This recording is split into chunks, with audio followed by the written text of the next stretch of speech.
सारी जानकारी देने के लिए। Moving on now, in a major update coming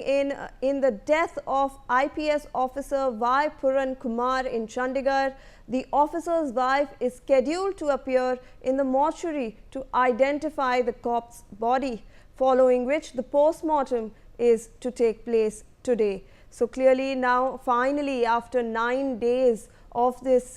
tragic incident, we are seeing that the post-mortem of IPS officer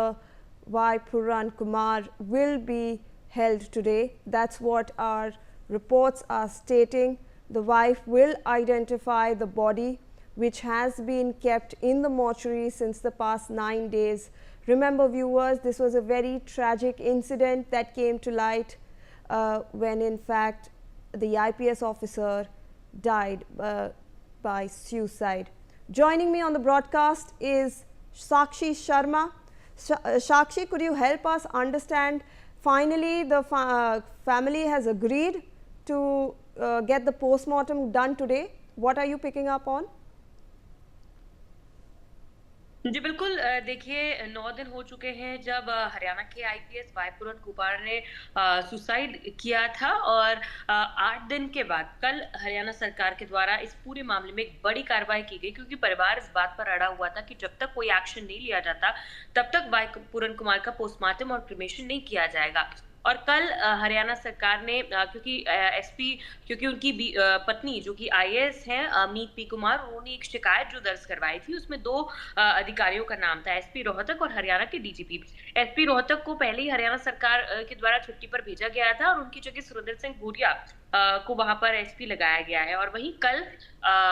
परसों देर रात को डीजीपी को भी एक लंबी छुट्टी पर भेज दिया गया और कल उनकी जगह ओपी सिंह को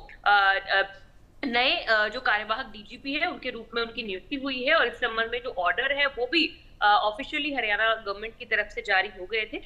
जिसके बाद जो है परिवार ने पोस्टमार्टम के लिए सहमति जता दी है और आज आईपीएस वाई पुरन कुमार का पोस्टमार्टम किया जा रहा है। और इसको लेकर क्योंकि उनका शव लंबे समय से पीजीआई में रखा हुआ था और अब चंडीगढ़ प्रशासन जो कि इस पूरे मामले की जांच कर रहा है, जो कि एफआईआर चंडीगढ़ में हुई है, तो उनके द्वारा जो है एसएसपी कंवरदीप कौर जो है उनके द्वारा भी परिवार से आज सुबह मुलाकात की गई है और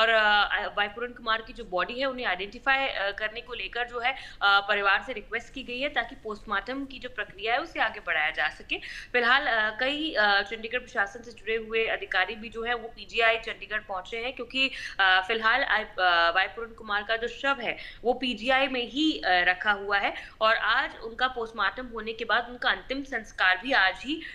संभव जो है वो बताया जा रहा है। तो कुल मिलाकर पूरे मामले में, क्योंकि एक जो 31 मेंबरीय कमेटी भी बनाई गई थी, इस कमेटी ने भी जो है हरियाणा सरकार की कार्रवाई से संतुष्टि जताई है। उन्होंने कहा है कि कुछ ना कुछ एक्शन की डिमांड जो है वो परिवार और कमेटी कर रहे थे और हरियाणा सरकार ने जहां एसपी और डीजीपी दोनों को ही बदल दिया, इसलिए वो अब हरियाणा सरकार की कार्रवाई से संतुष्ट है। लेकिन अब भी जो उनके शांतिपूर्वक प्रदर्शन है वो जारी रहेंगे, क्योंकि उनकी डिमांड दोनों यूनिट से थी, हरियाणा गवर्नमेंट से भी और चंडीगढ़ प्रशासन से भी, क्योंकि एफआईआर चंडीगढ़ में हुई है। तो अब चंडीगढ़ प्रशासन से भी उन्होंने यही अपील की है कि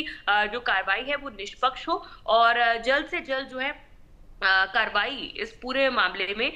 की जाए। और इसीलिए उन्होंने कहा है कि वो हरियाणा सरकार से संतुष्ट है, लेकिन चंडीगढ़ प्रशासन के साथ उनकी जो लड़ाई है वो अब भी जारी है और इसी संबंध में वो आज गवर्नर से भी मुलाकात करेंगे और गवर्नर को एक शांतिपूर्वक पैदल मार्च निकालकर एक मेमोरेंडम भी सौंपा जाएगा और इस मेमोरेंडम में जल्द से जल्द कार्रवाई होने को लेकर जो रिक्वेस्ट है वो उस कमेटी की तरफ से, फैमिली की तरफ से जो है वो की जाएगी। लेकिन फिलहाल एक बड़ा क्वेश्चन मार्क जो है वो वाई पुरन कुमार के पोस्टमार्टम और क्रिमेशन को लेकर लगा हुआ था कि आखिर परिवार अपनी रजामंदी कब देगा। लेकिन आज परिवार ने अपनी रजामंदी दे दी है और उम्मीद की जा रही है कि अब से कुछ समय में जो परिवार है वो भी पीजीआई चंडीगढ़ पहुंच सकता है ताकि बॉडी को आइडेंटिफाई किया जा सके, क्योंकि हरियाणा सरकार के द्वारा लगातार ये कहा जा रहा था कि आगे की कार्रवाई करने के लिए पोस्टमार्टम होना बहुत ज्यादा जरूरी है, क्योंकि कुछ टेक्निकल पॉइंट्स ऐसे हैं जहां पर कॉज ऑफ डेथ मेंशन होना बहुत ज्यादा जरूरी है और पोस्टमार्टम के बिना जो कॉज ऑफ डेथ है वो मेंशन नहीं किया जा सकता। इसीलिए सरकार के द्वारा बार बार परिवार को मनाने की कोशिश की जा रही थी कि जी साक्षी, धन्यवाद आपका। इतनी सारी जानकारी देने के लिए। Moving on now, the